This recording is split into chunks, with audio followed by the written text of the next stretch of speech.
భారతీయ జనతా పార్టీలో ఒక సాంప్రదాయం ఉంది.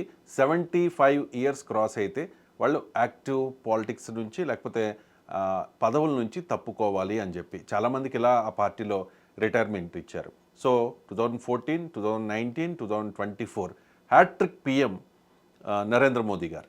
సో 2029 లోపులోనే ఆయన రిటైర్మెంట్ ఉంటుంది అనే ప్రచారం జరిగింది. ఎందుకంటే సెప్టెంబర్ 17కి ఆయనకి 75 ఇయర్స్ నిండుతాయి కాబట్టి.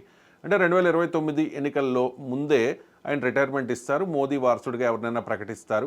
మోదీ వారసుడిగా గడ్కరీ ఉంటారా, లేకపోతే యోగి ఉంటారా, ఇంకా చాలా చాలా పేర్లు వినిపిస్తూ ఉన్నాయి. కానీ ఇప్పుడు మోదీ రిటైర్మెంట్ అనేది ఆలస్యం కాబోతోంది. కారణం ఏంటంటే పెహల్గాం దాడి. సో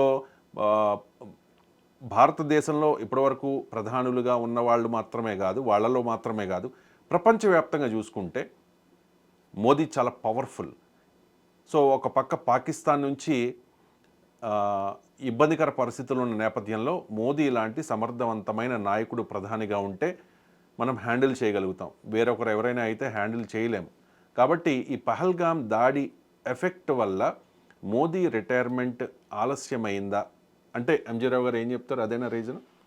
ఒకటేనండి, ఈయన మోదీ గారు 2014లో ప్రధాని అయిన తర్వాత అప్పటికే సీనియర్ మోస్ట్ లీడర్ అయిన ఎల్కే అద్వానీ, మురళీ మనోహర్ జేసీ, ఉమాభారతి లాంటి పెద్ద పెద్ద పొలిటీషియన్స్కి సీట్లు ఇవ్వలేదు, ఎంపీ టికెట్లు కూడా ఇవ్వలేదు. ఎందుకంటే మీకు 75 సంవత్సరాలు దాటిని మీరు రిటైర్డ్ అవ్వండి అని ఒకటే హుకుం జారీ చేశారు. ఇది మోడీ, అమిత్ షా ద్వయం. ఇప్పుడు మోడీ గారికి 74 సంవత్సరాలు, ఈ సెప్టెంబర్ 17 వస్తే 75 సంవత్సరాలు నిండుతాయి. కాబట్టి ఈయన రిజైన్ చేయాలి ఈ సాంప్రదాయం ప్రకారం. ఈయన ఎట్టి పరిస్థితుల్లో కూడా ఈ సాంప్రదాయాన్ని ఫాలో అవుతారు. ఈయనేమి నియంత కాదు. సెప్టెంబర్ 17 ఇంకా కొన్ని నెలలు ఉంది. కానీ ఈ మధ్యలో పహల్గాం అటాక్ జరిగింది. ఈ పహల్గాం అటాక్ తర్వాత ఈ భారతదేశాన్ని ఇంత సమర్థవంతంగా పాకిస్తాన్ని తీసుకెళ్ళాలి అంటే ఇలాంటి నాయకుడు కావాలి. ఎందుకంటే ప్రపంచంలో అన్ని దేశాల ముఖ్య నేతలతో సంబంధాలు ఉన్నాయి.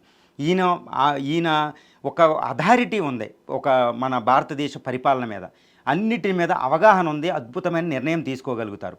ఈ పరిస్థితుల్లో పహల్గాం అటాక్ రిజైన్ చేయడం, రిటైర్మెంట్ అవ్వడాన్ని లేటు చేసిందా అనేది ఒకటి ఉంది కదండి. కానీ 4 నెలలు ఈయన రిటైర్మెంట్ ఆలస్యం అవుద్దని నేను అన్నాను.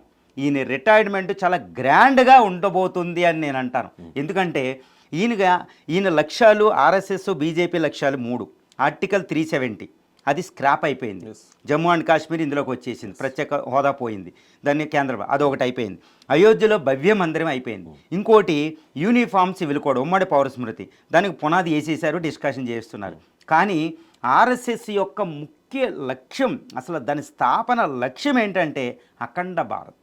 ఇప్పుడు పహల్గాం అటాక్ అనేది పాకిస్తాన్ చేసి దుర్భరమైన పరిస్థితుల్లో పాకిస్తాన్ ఉంది. అసలు పాకిస్తాన్ ఫామ్ అయిన తర్వాత 75 సంవత్సరాలు ఎంత బలహీనమైన పరిస్థితుల్లో లేదు. ఒకవేళ బలహీనంగా ఉన్నా అమెరికా లాంటి సపోర్ట్ ఉండేది. ఇప్పుడు చైనా అనేది పక్కనకి వెళ్ళిపోయింది. చైనా అంతగా చేయలేదు, ఎందుకంటే దాని పరిస్థితి దానికి ఉన్నాయి, అది ఎదగాలి. యుద్ధం భారతదేశంతో పెట్టుకోదు, అది పెట్టుకోదు. ఇప్పుడు టారిఫ్లు ఉన్నాయి. సో పాకిస్తాన్ అనేది ఎవరు సపోర్టు లేకుండా, తన సపోర్ట్ లేకుండా అత్యంత బలహీనమైన పరిస్థితిలో ఉంది. కాబట్టి మోడీ గారికి అందుకు వచ్చిన అవకాశం ఏంటంటే అఖండ భారత్ సాధించడం. అందుకే ఆర్ఎస్ఎస్ చీఫ్ ఏం మాట్లాడారు ఉంటారంటే అఖండ భారత్. పాకిస్తాన్ అఖండ భారత్ అంటే ద్విజాతి సిద్ధాంతాన్ని, పాకిస్తాన్ అస్తిత్వాన్ని నాశనం చేసి అటు బలుచిస్తాన్ డివైడ్ చేసి పంజాబ్ సింధు లాక్కొని పయోకాన్ని లాగేసుకుంటే అటు నార్త్ వెస్టర్న్ ఫ్రంటియర్ వాళ్ళకి గిఫ్ట్ ఇచ్చేసామనుకోండి, తాలిబాన్ అటేపుని అటాక్ చేస్తాయి. బలుచిస్తాన్ స్వతంత్ర దేశం అది, పంజాబ్ సింధు ఇందులోకి వస్తాయి, పీఓకే ఇందులోకి వస్తుంది. సో పాకిస్తాన్ని మొత్తం ఎక్కడికక్కడ విభజించి మళ్ళీ ఏ రోజైతే బ్రిటిష్ వాడు చేసి 200 డివైడ్ అండ్ రూల్ చేసి విభజించాడో దాన్ని లాగేసుకున్నామంటే మిగిలిన దక్షిణాసియా దేశాలన్నీ అలా ఉంటాయి. సో వాళ్ళు మాట్లాడరు. పాకిస్తాన్ భారతదేశానికి కప్పం కట్టేనట్టే ఉంటాయి, ఇంకెవరో మాట్లాడలేరు. చూడండి, పాకిస్తాన్ మీద మనం దాడి అనేది అప్పటికి బంగ్లాదేశ్ దగ్గర విర్రవీగేది, ఇప్పుడు ఎలా ఉంది? సో ఈ పరిస్థితి. సో అందరూ ఏమనుకుంటున్నారంటే లేట్ అవుతుంది రిటైర్మెంట్. నాకు తెలిసి మోడీ గారు ఎట్టి పరిస్థితుల్లో సెప్టెంబర్ 17 తర్వాత 4-5 నెలలు ఉంది. ఈలోపు ఎట్టి పరిస్థితుల్లో ఆయన రిటైర్మెంట్ అయిపోతుంది, కొన్ని నెలలు అటు ఇటులో. కానీ ఈ పరిస్థితుల్లో ఆర్ఎస్ఎస్ లక్ష్యం, ఆయన ఆర్ఎస్ఎస్ ప్రచారక లక్ష్యం ఏంటి? అఖండ భారత్. అఖండ భారత్ సాధించడం కానీ, లేదా అఖండ భారత్కి మంచి పునాది విత్తనం నాటి ఆయన వెళ్తారు. కాబట్టి ఈయన రిటైర్మెంటు లేటు కాదు, గ్రాండ్గా ఉండబోతుందని నా అభిప్రాయం అండి.